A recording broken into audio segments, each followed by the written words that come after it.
Hello दोस्तों, आज हम बात करेंगे वेस्ट बंगाल की इकोनॉमी के गिरते हुए स्टार के बारे में, जो 1947 से लेकर 2024 तक कई वजह से प्रभावित होती रही है। ये एक सीरियस मुद्दा है जिसके बारे में खुलकर चर्चा करना जरूरी है। हम इस वीडियो में उन फैक्टर्स को डिटेल में एनालाइज करेंगे जिनके कारण ये डिक्लाइन हुआ है और इसके क्या फ्यूचर इंप्लीकेशंस हो सकते हैं। हम ये भी देखेंगे कि क्या उपाय किए जा सकते हैं इसे सुधारने के लिए। आजादी के बाद से वेस्ट बंगाल ने कई यूपीएस एंड डाउन्स देखे हैं। एक दौर था जब ये देश के लीडिंग इंडस्ट्रियल स्टेट्स में से एक था, लेकिन धीरे धीरे ये अपनी शीन खोता गया। इसके पीछे कई कारण हैं जिनमें political instability, lack of infrastructure development और ब्यूरोक्रेटिक हर्डल्स शामिल हैं। इन सब बातों का असर स्टेट की ओवरऑल इकोनॉमिक ग्रोथ पर पड़ा है। इस वीडियो में हम अनबायस्ड डेटा और फैक्ट्स के साथ इस इशू को समझेंगे। हम सिर्फ क्रिटिसिज्म नहीं करेंगे, बल्कि कंस्ट्रक्टिव सॉल्यूशंस पर भी चर्चा करेंगे। तो चलिए शुरू करते हैं और इस कॉम्प्लेक्स इशू को गहराई से समझते हैं। वेस्ट बंगाल का इंडस्ट्रियल सेक्टर, जो कभी भारत के सबसे विकसित क्षेत्रों में था, 1970 के दशक से सीरियस क्राइसिस का सामना कर रहा है। जूट, टी और फूड प्रोसेसिंग जैसे ट्रेडिशनल इंडस्ट्रीज अब गिरते हुए नजर आ रहे हैं। कई फैक्ट्रीज बंद हो चुके हैं और हजारों लोगों की रोजगार चली गई है। सरकार की तरफ से कुछ एफर्ट्स किए गए हैं, लेकिन वो काफी नहीं है। बाकी राज्यों ने अपने इंडस्ट्रीज को मॉडर्नाइज किया, वेस्ट बंगाल पीछे रह गया। इसकी वजह से स्टेट की इकोनॉमी पर नेगेटिव इंपैक्ट पड़ा है। थे राज्य में पॉलिटिकल इंस्टेबिलिटी ने भी इकोनॉमी को बहुत प्रभावित किया। कई पॉलिटिकल मूवमेंट्स और बांस ने इंडस्ट्रीज में इन्वेस्टमेंट को डिस्करेज किया। हार्टल्स और बांस ने नॉर्मल बिजनेस एक्टिविटीज को डिसरप्ट किया है, जिससे इकोनॉमिक ग्रोथ पर नेगेटिव इंपैक्ट पड़ा है। पॉलिटिकल अनसर्टेनिटी की वजह से लॉन्ग टर्म प्लानिंग मुश्किल हो जाती है। कंपनीज हेजिटेट करती हैं जब फ्यूचर अनप्रिडिक्टेबल हो। कोई भी कंपनी ऐसे स्टेट में इन्वेस्ट नहीं करना चाहती जहां पॉलिटिकल सिचुएशन अनस्टेबल हो। पॉलिटिकल स्ट्रगल्स ने इन्वेस्टर्स का ट्रस्ट कम किया, जिससे कई इंडस्ट्रीज ने राज्य छोड़ने का फैसला किया। इन्वेस्टर्स को एक स्टेबल और प्रिडिक्टेबल एनवायरनमेंट चाहिए होता है, जो वेस्ट बंगाल में नहीं मिल रहा है। इसके अलावा पॉलिटिकल पोलराइजेशन ने भी स्टेट की डेवलपमेंट को अफेक्ट किया है। कंस्ट्रक्टिव डायलॉग और पॉलिसी मेकिंग की जगह पॉलिटिकल मडस्लिंगिंग और ब्लेम गेम होता है। इस चैप्टर में हम देखेंगे कि कैसे पॉलिटिकल इंस्टेबिलिटी ने वेस्ट बंगाल की इकोनॉमी को नुकसान पहुंचाया है। हम ये भी डिस्कस करेंगे कि कैसे पॉलिटिकल पार्टीज मिलकर स्टेट के बेटरमेंट के लिए काम कर सकते हैं। है वेस्ट बंगाल की इकोनॉमी अभी भी एग्रीकल्चर पर बहुत डिपेंड करती है। हालांकि यहां की एग्रीकल्चर का कंट्रीब्यूशन इंपॉर्टेंट है, लेकिन इसका विकास स्टेबल नहीं रहा।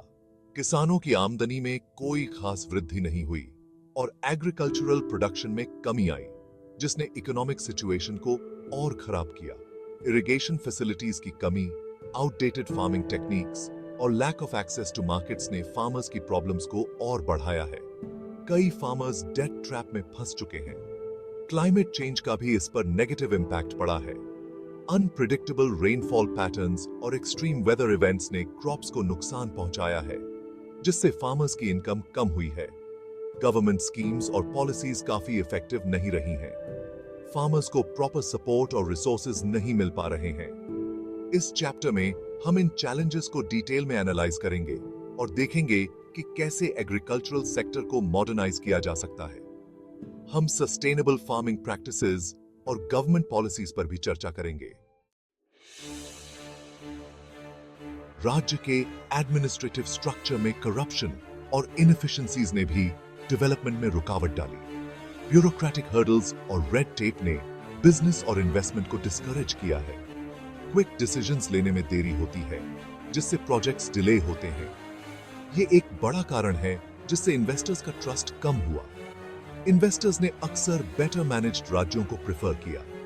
ट्रांसपेरेंसी और अकाउंटेबिलिटी की कमी ने करप्शन को बढ़ावा दिया है। गवर्नमेंट ऑफिशियल्स की लैक ऑफ रिस्पॉन्सिवनेस और इनएफिशिएंसी ने भी प्रॉब्लम्स को बढ़ाया है। सिटीजन्स को बेसिक सर्विसेज मिलने में भी मुश्किल होती है। इस चैप्टर में हम एडमिनिस्ट्रेटिव चैलेंजेस को डिटेल में डिस्कस करेंगे और देखेंगे कि कैसे एडमिनिस्ट्रेटिव रिफॉर्म से इन प्रॉब्लम्स को सॉल्व किया जा सकता है। ई गवर्नेंस और सिटीजन सेंट्रिक सर्विसेज पर भी चर्चा करेंगे। वेस्ट बंगाल में इंडस्ट्रियलाइजेशन और टेक्नोलॉजिकल इनोवेशन की कमी ने प्रोडक्शन कैपेसिटी को प्रभावित किया। बाकी राज्यों ने नए टेक्नोलॉजी को अपनाया, लेकिन वेस्ट बंगाल में यह प्रोसेस धीरे धीरे चला। इसकी वजह से स्टेट की इंडस्ट्रीज ग्लोबली कंपेटिटिव नहीं रह पाईं। रिसर्च एंड डेवलपमेंट पर कम इन्वेस्टमेंट किया गया है। इनोवेशन और न्यू टेक्नोलॉजीज को अडॉप्ट करने में देरी ने वेस्ट बंगाल को पीछे छोड़ दिया है। स्किल डेवलपमेंट प्रोग्राम्स की भी कमी है। वर्कफोर्स को नए स्किल्स नहीं सिखाए जा रहे हैं, जिनकी जरूरत मॉडर्न इंडस्ट्रीज में होती है। इस चैप्टर में हम मॉडर्नाइजेशन के चैलेंजेस को डिस्कस करेंगे और देखेंगे कि कैसे टेक्नोलॉजी और इनोवेशन को प्रमोट किया जा सकता है। स्किल डेवलपमेंट प्रोग्राम्स और रिसर्च एंड डेवलपमेंट पर इन्वेस्टमेंट की इंपॉर्टेंस पर भी चर्चा करेंगे। एजुकेशन सिस्टम में सुधार की कमी ने वर्कफोर्स की क्वालिटी को अफेक्ट किया। क्वालिटी एजुकेशन की कमी ने यूथ को एम्प्लॉयमेंट अपॉर्चुनिटीज से वंचित किया है।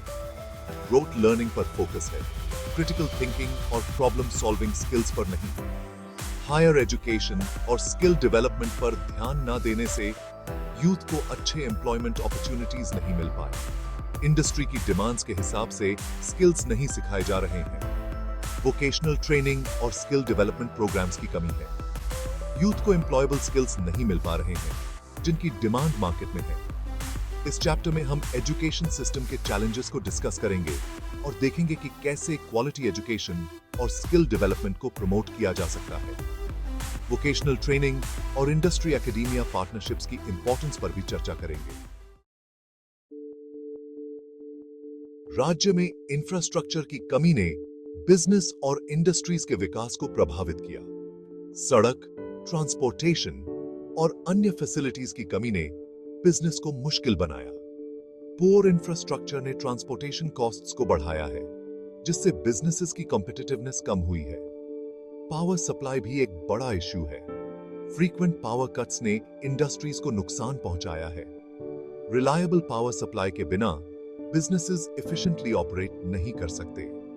इंटरनेट कनेक्टिविटी भी एक चैलेंज है।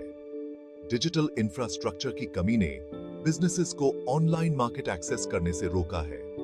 इस चैप्टर में हम इंफ्रास्ट्रक्चर के चैलेंजेस को डिस्कस करेंगे और देखेंगे कि कैसे इंफ्रास्ट्रक्चर डेवलपमेंट को प्रमोट किया जा सकता है। पब्लिक प्राइवेट पार्टनरशिप्स और इन्वेस्टमेंट इन इंफ्रास्ट्रक्चर की इंपॉर्टेंस पर भी चर्चा करेंगे। ग्लोबलाइजेशन के साथ कंपटीशन बढ़ गया है। बाकी राज्यों और देशों ने बेटर बिजनेस पॉलिसीज और इंसेंटिव्स के साथ कंपटीशन किया, जिससे वेस्ट बंगाल के इंडस्ट्रीज और एग्रीकल्चर को नुकसान हुआ। ग्लोबल मार्केट में compete करने के लिए वेस्ट बंगाल को अपनी पॉलिसीज और स्ट्रेटजीज को इंप्रूव करना होगा। ट्रेड बैरियर्स और प्रोटेक्शनिस्ट पॉलिसीज ने भी स्टेट की इकोनॉमी को नुकसान पहुंचाया है। ओपन मार्केट पॉलिसीज और फ्री ट्रेड अग्रीमेंट से स्टेट की कॉम्पिटिटिवनेस बढ़ सकती है। वेस्ट बंगाल को अपने स्ट्रेंथ्स पर फोकस करना होगा और नीच एरियाज डेवलप करने होंगे जहां वो एक्सेल कर सकता है।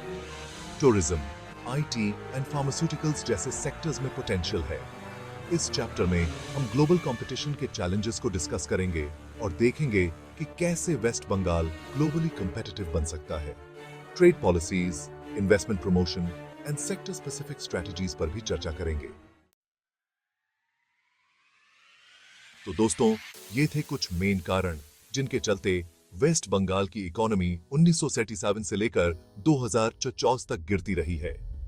लेकिन राज्य में अभी भी विकास की संभावनाएं हैं अगर सही पॉलिसीज और प्लान्स इंप्लीमेंट किए जाएं। हमें मिलकर काम करना होगा और स्टेट की इकोनॉमी को रिवाइव करना होगा।